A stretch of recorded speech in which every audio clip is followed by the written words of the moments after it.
नमस्कार दोस्तों, आज की हमारी वीडियो शुरू होती है लोक व्यवहार की। गृह युद्ध के दौरान लिंकन पोटोमैक की सेना के लिए एक के बाद एक नए जनरल को नियुक्त करते रहे और हर general McClellan, Pope, Burnside, Hooker, Meade सभी ने इतनी बड़ी गलतियां की कि लिंकन हताशा से फर्श पर इधर से उधर चक्कर काटते रहे। आधा देश इन अयोग्य सेनापतियों को लानतें भेज रहा था, परंतु लिंकन, जिनके हृदय में किसी के लिए दुर्भावना नहीं थी बल्कि सबके लिए सद्भावना थी, शांत रहे। उनका प्रिय कोटेशन था, किसी की आलोचना मत करो ताकि आपकी भी आलोचना न हो। जब मिसिज लिंकन और दूसरे लोग दक्षिणी प्रांतों के लोगों की आलोचना करते थे तो लिंकन जवाब देते थे, उनकी आलोचना मत करो। यदि हम उनके स्थान पर होते तो हम भी वैसे ही होते जैसे वे हैं, संभवतः उनसे भी बदतर। परंतु यदि किसी व्यक्ति के पास आलोचना के अवसर थे तो निश्चित रूप से वह व्यक्ति लिंकन थे। हम केवल एक उदाहरण से यह समझ सकते हैं। गेटिसबर्ग का युद्ध जुलाई 1863 के पहले 3 दिनों में लड़ा गया था। 4 जुलाई की रात को जनरल ली दक्षिणी दिशा में पीछे हटने लगे। तूफानी बादलों के कारण हुई तेज बारिश से बाढ़ सी आ गई थी। जब ली अपनी पराजित सेना के साथ पोटोमैक पहुंचा तो उसने देखा कि उसके सामने बाढ़ से उफनती नदी है जिसे पार करना संभव नहीं है और उसके पीछे विजेता यूनियन आर्मी है। ली बुरी तरह फंस चुका था। उसके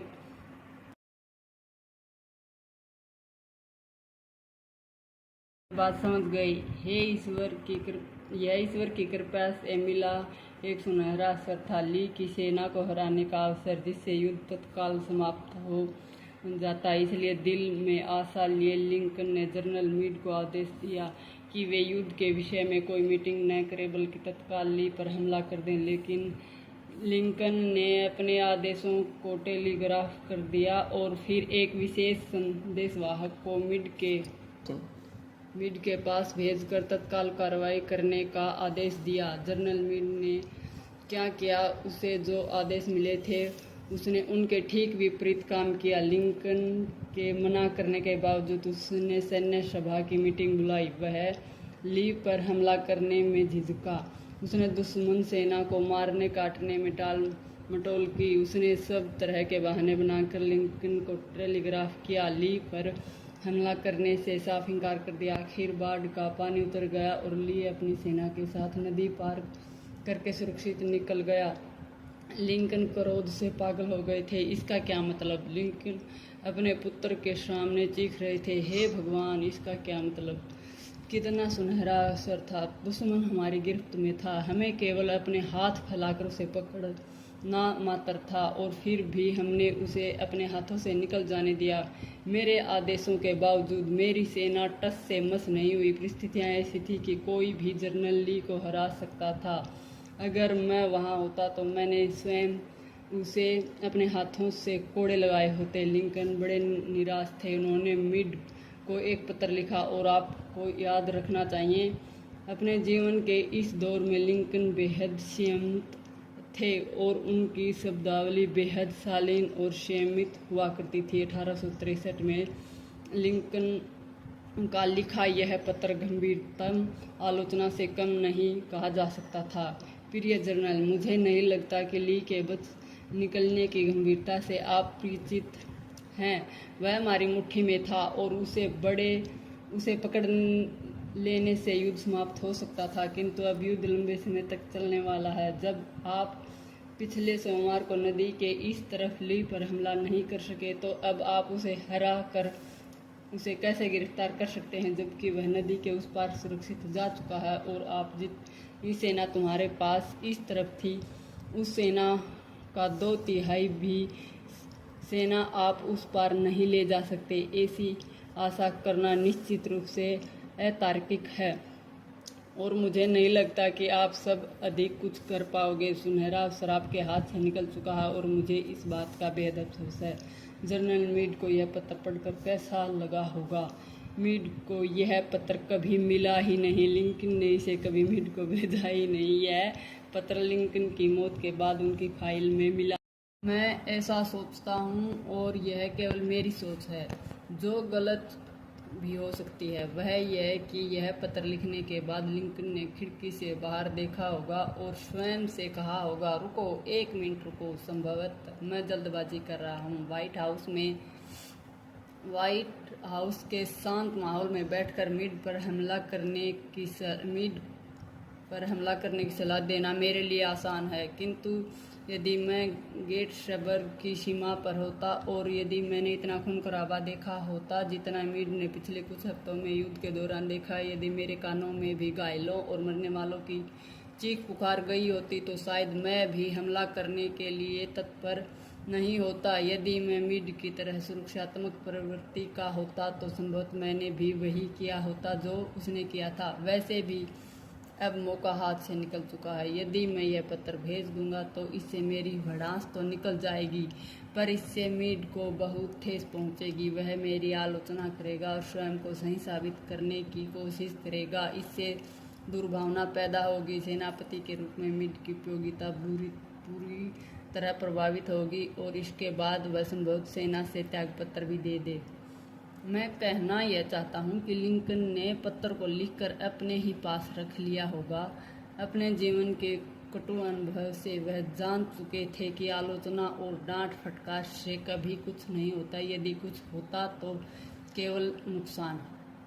प्रसिद्ध लेखक मार्क ट्वेन कभी कभी अपना आपा खो बैठा करते थे। कभी कभी तो वे गुस्से में इतने गर्म शब्दों से पत्र लिखा करते थे कि कागज भी जलने लगे। उदाहरण के तौर पर एक बार उन्होंने एक आदमी को पत्र लिखा, आपको तो जिंदा दफना देना चाहिए। यदि आपकी इच्छा यही है तो कृपया मुझे बता दीजिए ताकि मैं इस सब का इंतजाम कर दूं। एक और मौके पर उन्होंने एक संपादक को पत्र लिखा, यह बताया कि उनको प्रूफ रीडर मेरी स्पेलिंग और मेरे विराम चिन्ह को सुधारना चाहता है। ट्वेन ने आदेश दिया, अगली बार आप मेरे लिखे अनुसार ही छापें और प्रूफ रीडर से कहें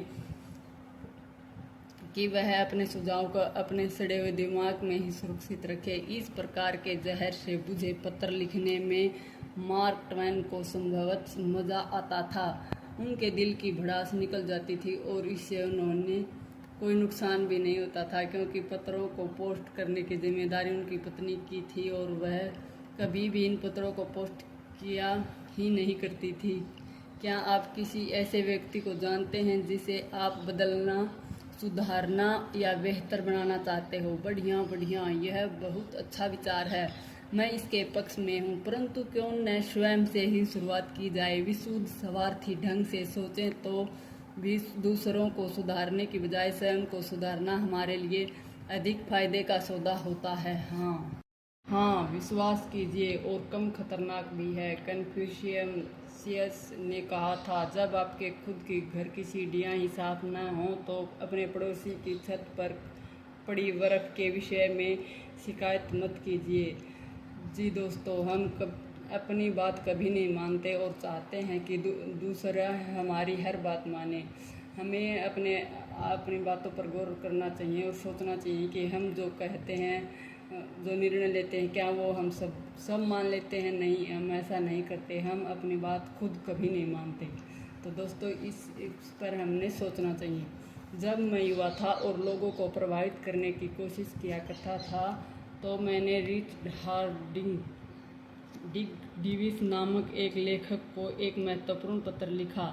मैं लेखकों के विषय में एक पत्रिका के लिए लेख तैयार कर रहा था और मैंने डेविस से उनके काम करने के तरीके के विषय में पूछा था। कुछ सप्ताह पहले ही मुझे किसी का ऐसा पत्र मिला था जिसके नीचे लिखा था, डिक्टेट किया गया परंतु पढ़ा नहीं गया। मैं इस वाक्य से बहुत प्रभावित हुआ। मुझे लगा कि लेखक बहुत बड़ा और व्यस्त एवं महत्वपूर्ण व्यक्ति होगा, तभी उसने ऐसा लिखा। मैं बिल्कुल भी व्यस्त नहीं था, परंतु मैं रिचर्ड हार्डिंग डेविस पर इम्प्रेशन जमाना चाहता था, इसलिए मैंने अपनी छोटी चिट्ठी के अंत में यह शब्द लिख दिए, डिक्टेट किया गया किंतु पढ़ा नहीं गया। उसने मेरे पत्र का जवाब देने का कष्ट नहीं किया। उसने इस पत्र के अंत में एक पंक्ति लिखकर लौटा दी, डाक से मेरे पास भिजवा दिया। आपके बैड मैनर्स का कोई जवाब नहीं। बात सच थी, मैंने गलती की थी और शायद मेरी भर्त्सना भी होनी ही चाहिए थी, किंतु क्योंकि मैं इंसान था इसलिए मुझे इस बात का बुरा लगा। मुझे इतनी चोट पहुंची थी कि जब 10 साल बाद मैंने रिचर्ड डेविस की मौत की खबर पढ़ी तो मेरे दिमाग में एक ही विचार घूम रहा था और मुझे यह स्वीकार करने में शर्म आती है, वह चोट जो उन्होंने मुझे पहुंचाई थी उसी की सज़ा थी यह मौत। यदि आप और मैं किसी के मन में अपने लिए विद्वेष पैदा करना चाहते हों जो दशकों तक पलता रहे और मौत के बाद भी ज्यों कहते बना रहे, तो हमें और कुछ नहीं करना, केवल चुनिंदा शब्दों में चुभती हुई आलोचना करनी होती है। इस बात से कोई अंतर नहीं पड़ता कि हमारी आलोचना कितनी सही और जायज़ है। लोगों के साथ व्यवहार करते समय हमें ध्यान रखना चाहिए कि हमें तार्किक लोगों से व्यवहार नहीं कर रहे, हम भावनात्मक लोगों से व्यवहार कर रहे हैं जिनमें पूर्वाग्रह भी है, खामियां भी हैं, गर्व और अहंकार भी है। कटु आलोचना के कारण ही थॉमस हार्डी जैसे अंग्रेजी साहित्य के महान उपन्यास लेखक ने उपन्यास लिखना सदा के लिए छोड़ दिया।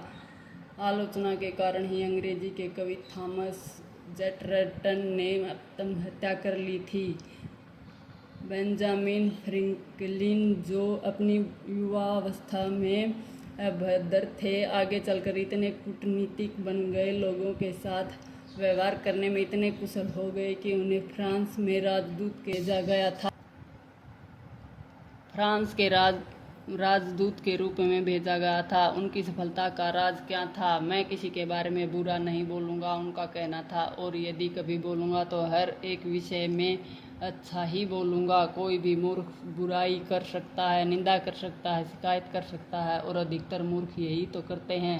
परंतु समझने और माफ़ करने के लिए आपको समझदार और संयमी होना पड़ता है। कार्लाइल ने कहा था, महान व्यक्ति छोटे लोगों के साथ व्यवहार करने में अपनी महानता दिखाते हैं। बॉब हूवर एक प्रसिद्ध पायलट हुए जो एयर शो में अक्सर प्रदर्शन किया करते थे। एक बार वे सन डिएगो से एयर शो में भाग लेने के बाद लॉस एंजिल्स में अपने घर की ओर लौट रहे थे। जैसा फ्लाइट ऑपरेशन पत्रिका में वर्णन किया गया, हवा में 300 फुट की ऊंचाई पर दोनों इंजन अचानक बंद हो गए। कुशल तकनीक से उन्होंने हवाई जहाज नीचे उतार दिया और किसी को भी चोट लगने से बचा लिया। हालांकि जहाज को काफ़ी नुकसान पहुंचा था। इस घटना के बाद हूवर ने सबसे पहले हवाई जहाज के ईंधन की जांच की, जिससे उन्हें आशंका था उनके द्वितीय विश्व युद्ध वाले प्रोपेलर जहाज में गैसोलीन की जगह जेट विमान का ईंधन डाल दिया गया था। हवाई अड्डे लौटने के बाद उन्होंने इस मैकेनिक के विषय में पूछा जिसने उनके हवाई जहाज की सर्विस की थी। वह एक युवा मैकेनिक था। वह अपनी इस बड़ी गलती पर शर्मिंदा था। जब हूवर उसके पास पहुंचे तो उसकी आंखों से आंसू बह रहे थे।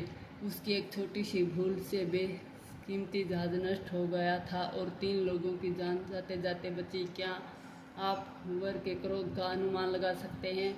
इस लापरवाही के लिए यह कुशल और स्वाभिमानी पायलट कितनी कड़ी फटकार लगा सकता था, परंतु हूवर ने मैकेनिक को फटकार नहीं लगाई।